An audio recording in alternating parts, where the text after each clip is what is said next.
Hey, how's it going? I'm Ben from Universal Audio, and today I'm joined by Connor Sexton, and we've got a huge announcement to share with you guys. We're super excited to show you Luna version 1.2, which includes the most requested and most anticipated features for Luna to date, sidechain input, and MCU control surface support. We're going to take a look at both of those features in detail here today.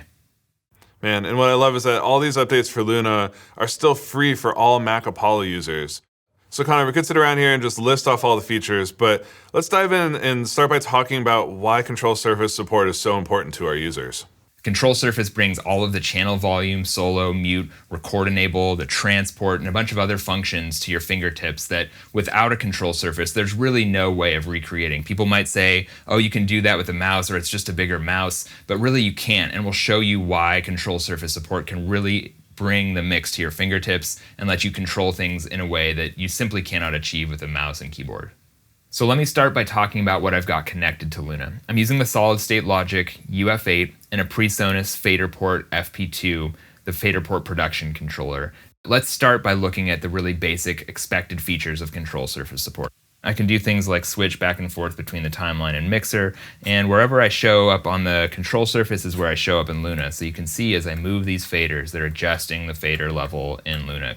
Obviously, the most important aspect of a control surface is that hands-on approach for your volume settings and automation. So for whatever channel is selected, if I have snare sample selected, for instance, I can change the automation modes, turning on and off trim mode, switching between latch and touch, going to read, or even turning automation off entirely. I can also, of course, adjust the pan. So you see all the pans here. I can easily and smoothly adjust those from the control surface and write automation for those. And then even for this stereo channel, you can see that there's just a single pan knob, but it's automatically enacting the simple pan behavior for the pan knobs on a stereo channel. So you don't have to go between a left pan and a right pan. You can simply adjust the balance between those controls in Luna using a single pan knob on any of the MCU control surfaces. Of course, banking. So as you see, I can always go back and forth in the entire session. I can nudge the channels on the SSL. There's a really nice implementation on this channel wheel, so I can really quickly move between the tracks and put the right tracks on the surface that I want to view to. Some other things that are nice is that if I scroll to a particular place in Luna and then select that track, it banks it to the surface automatically. All these key aspects of control surface support are right here at your fingertips. I mean, those are kind of the expected features, but I know me personally, the way I use the control surface the most is, for the transport functionality, being able to stop, start, record, jump between markers. I assume you guys have implemented that here as well, right? Totally. Being able to control where you are in the session, as well as, the playback, stop, record, loop, all that stuff is available using Luna with the Mackie control surface device. Of course, I can start and stop playback. I can toggle the global record enable, which then lets me go in and record enable individual channels and punch in and out at any time or during playback by pressing the record button. I can turn on and off loop mode really easily and do other things like scroll around in the session. So I'm going to switch back using the F1 key to the timeline view. And you can see here that once I'm in a particular mode on the FP2 or on any control surface that has these common functions, I can move around by adjusting this wheel on the fader port to go from marker to marker. If I want finer resolution of your navigation, you can go to the scroll mode and then use the wheel to go forward and backward a bar. And so you can get in really particularly in the place in the session that you want to start playback from, punch in from, adjust automation, things like that. I can add markers. So if you're playing back, I can simply press the marker button here on the fader port to open the marker window and type a name for the marker and commit that into the markers list. And I can do other simple things like zoom in and out using this wheel, or adjust track heights. So all kinds of navigation and management are really easy to do with most of these MCU control surfaces in Luna. That's really cool, man. And what I love the most about what you guys have done are some kind of Luna-specific features around spill and the focus module. Do you mind walking people through how you guys implemented those?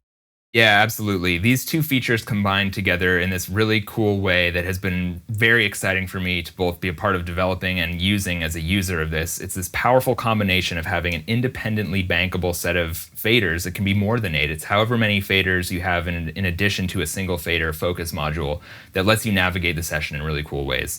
I'll start by using the F2 command, which is to spill the main bus. And you can see here in Luna represented the same thing that's on the surface. Now there's more than 8 buses, so what's really cool is that I can bank or nudge the channels around inside of this spilled bus. None of the other channels in the Luna session are here on the surface at this moment until I unspill main. But what I can also do is, while these are on the surface here, is press the record enable key. So for any bus, the record enable key on the surface will spill that bus. So let's go take a look at the drums. I'm going to press the select switch, and you can see that the drums show up in Luna as well as on my control surface. So now I'm in and adjusting the individual channels that are contributing to the drums bus, all while the drums bus stays on the focus module. It's incredibly powerful and so much fun to use. It feels so natural to be able to navigate a session in this way, where you understand the mix structure and are simply navigating through it using simple switches that are available on really any MCU control surface. It's an incredible way to work. Now, you don't need a focus module in order to spill. What happens is the bus will stay on the left or the right. Wherever you put it in Luna, we honor that, so that if the bus is before all your tracks or the bus is after all the tracks, the banking and nudging like this simply happens around that fader. It gets stuck to one side while you're in spill, and then simply unspill by pressing the record enable button to go back to an unspilled state. All your faders are back on the surface in Luna. It's incredibly cool. It's been so much fun to use, and I'm really excited for folks out there to use it. I really think anyone that has an 8 fader surface but not a single fader surface, or vice versa, will really see these features and be like, I might want to get another surface here, because it opens up such a fast workflow using Luna that no other DAW provides. Connor, you're totally right, man. Like the minute you start kind of working with the spill and the focus module built into Luna here, the more you just kind of want to add more control surfaces. So I guess, to that point, how many devices total does Luna support? Luna supports up to 6 MCU devices. So that's a total, if they're all 8 fader surfaces, of 48 channels of mix control on a large surface connected to Luna. Man, that's so rad. And we'll leave a link down in the description to the knowledge base that'll kind of detail all the supported surfaces. And most importantly, we're going to be back next week with a live stream show where we're going to kind of take an even deeper dive into control surfaces, where we'll walk people through how to get them set up, how to access all these different functions, and of course, most importantly, be answering everybody's questions around control surface usage inside of Luna. So if you're watching this the day of launch, make sure you guys are subscribed to our YouTube channel so you won't miss that live show. It's going to be really exciting to go through about a week after launch and see what feedback we've gotten, what questions people have, and really take people through all of the detailed workflows that we've just breezed over here and show you exactly how everything works. Really excited for that office hours. So the other big feature that's arriving alongside control surface support is sidechain input. And trust me guys, we've seen your comments. We know this is one of the top requested features since Luna launched. And Connor, I mean, you guys nailed the implementation of this. It's so easy and fast to use. Do you mind kind of showing people how you guys added sidechain support to Luna? Yeah, for sure. I'm actually in a really good spot in this session to show you the classic trick of taking the kick and using it to key the compressor for the bass. In this case, I'll use the bass bus. So the thing that's really awesome is I can use the console extensions in Luna as sidechain compressors. I'll show you how. So I'm going to open up the API 2500 browser here, and you can see a new sidechain assignment section. So what I'm going to do is I'm going to click Assign on the sidechain setting here, which takes me to the sidechain configuration browser. If I choose Kick 421, that's going to route the output of the Kick 421 through this sidechain trim control, which can also be sidechain listen, turned on and off, all the common things that you'd expect for sidechain control, and use that as the key for this compressor. So you see that sidechain is set to Kick 421, and when I start playback here, then set the threshold, you can see very clearly that the bass drum transients are triggering the VU meter gain reduction on the API 2500, which is so cool that I can take that and set that up so easily within Luna. Of course, this is simply using the console insert that I've declared already. In any mix, I can just go in for an API 2500 or an API Vision channel strip here and set the sidechain for it. So let's take a look at that again and just see. And in fact, I'll solo the bass bus and the drum bus.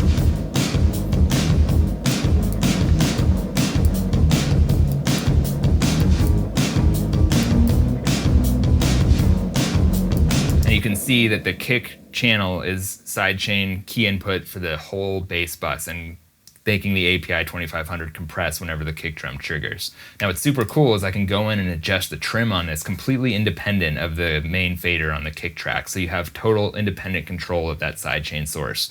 Another thing that's really nice about the way we've implemented this is that the sidechain input is actually a utility row assignment that's always visible. So on any track with a sidechain input, you can see what the sidechain input is, and without having to redeclare the sidechain input every time, you can actually change the plugin that is used for the sidechain compression. So let's go in and pick a third-party plugin, AU plugin that has a sidechain input, and I'm going to power the API 2500 off and go to the sidechain assign button that appears in the top of every plugin window. As soon as I click this, whatever the sidechain source that was already set for that channel is applied to or switched to the Weiss compressor limiter. So once I go in and turn on the sidechain external setting here and then start playback,